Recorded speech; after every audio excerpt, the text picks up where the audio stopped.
بسم الله الرحمن الرحيم. سبح لله ما في السماوات والأرض وهو العزيز الحكيم. له ملك السماوات والأرض يحيي ويميت وهو على كل شيء قدير. هو الأول والآخر والظاهر والباطن وهو بكل شيء عليم. هو الذي خلق السماوات والأرض في 6 أيام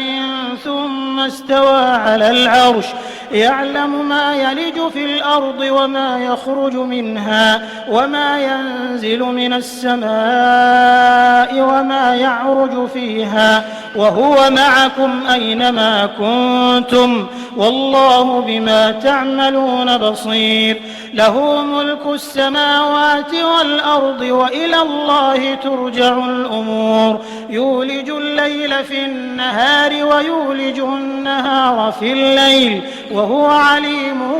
بذات الصدور. آمنوا بالله ورسوله وأنفقوا مما جعلكم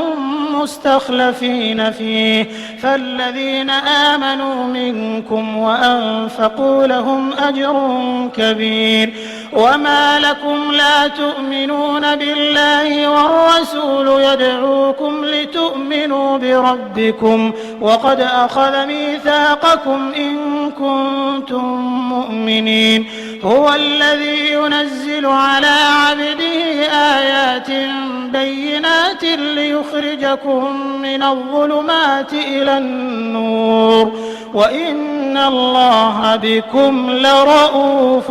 رحيم. وما لكم ألا تنفقوا في سبيل الله ولله ميراث السماوات والأرض لا يستوي منكم من أنفق من قبل الفتح وقاتل أولئك أعظم درجة من الذين أنفقوا من بعد وقاتلوا وكلا وعد الله الحسنى والله بما تعملون خبير. من ذا الذي يقرض الله قرضا حسنا فيضاعفه له وله أجر كريم. يوم ترى المؤمنين والمؤمنات يسعى نورهم بين أيديهم وبأيمانهم بشراكم اليوم جنات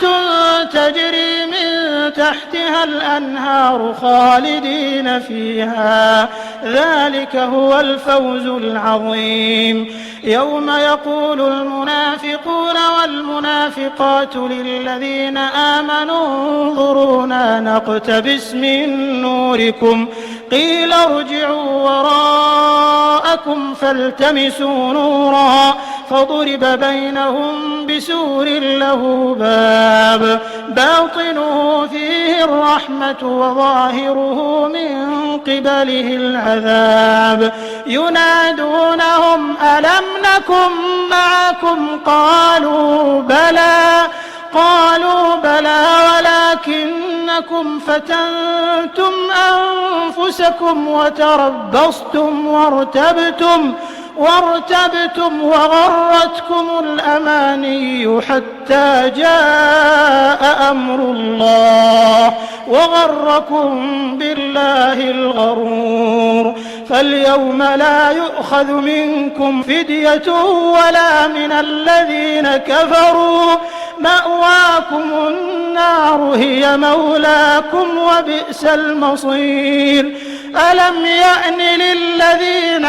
آمنوا أن تخشع قلوبهم لذكر الله ألم يأن للذين آمنوا أن تخشع قلوبهم لذكر الله ألم يأن للذين آمنوا أن تخشع قلوبهم لذكر الله وما نزل من الحق ولا يكونوا كالذين أوتوا الكتاب من قبل فطال عليهم الأمد فقست قلوبهم وكثير منهم فاسقون. اعلموا أن الله يحيي الأرض بعد موتها قد بينا لكم الآيات لعلكم تعقلون إن المصدقين والمصدقات وأقرضوا الله قرضا حسنا يضاعف لهم ولهم أجر كريم والذين آمنوا بالله ورسله أولئك هم الصديقون والشهداء عند ربهم لهم أجرهم ونورهم والذين كفروا وكذبوا بآياتنا أولئك أصحاب الجحيم اعلموا أنما الحياة الدنيا لعب ولهو وزينة وتفاخر بينكم وتكاثر في الأموال والأولاد كمثل غيث أعجب الكفار نباته ثم يهيج فتراه مصفرا ثم يكون حطاما وفي الآخرة عذاب شديد ومغفرة من الله ورضوان وما الحياة الدنيا إلا متاع الغرور سابقوا إلى مغفرة من ربكم وجنة عرضها كعرض السماء والأرض أعدت للذين آمنوا بالله ورسله ذلك فضل الله يؤتيه من يشاء والله ذو الفضل العظيم ما أصاب من مصيبة في الأرض ولا في أنفسكم إلا في كتاب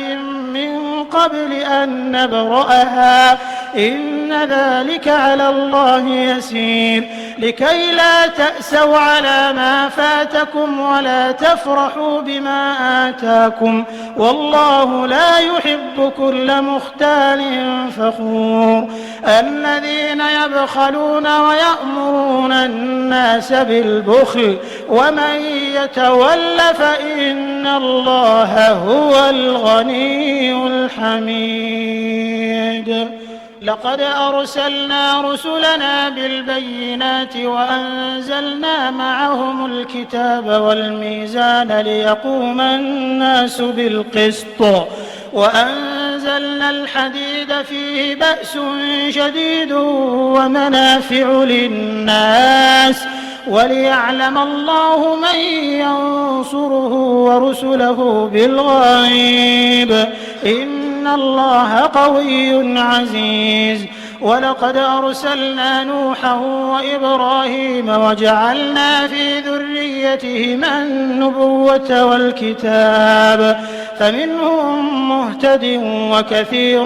منهم فاسقون ثم قفينا على آثارهم برسلنا وقفينا بعيسى ابن مريم وآتيناه الإنجيل وجعلنا في قلوب الذين اتبعوه رأفة ورحمة ورهبانية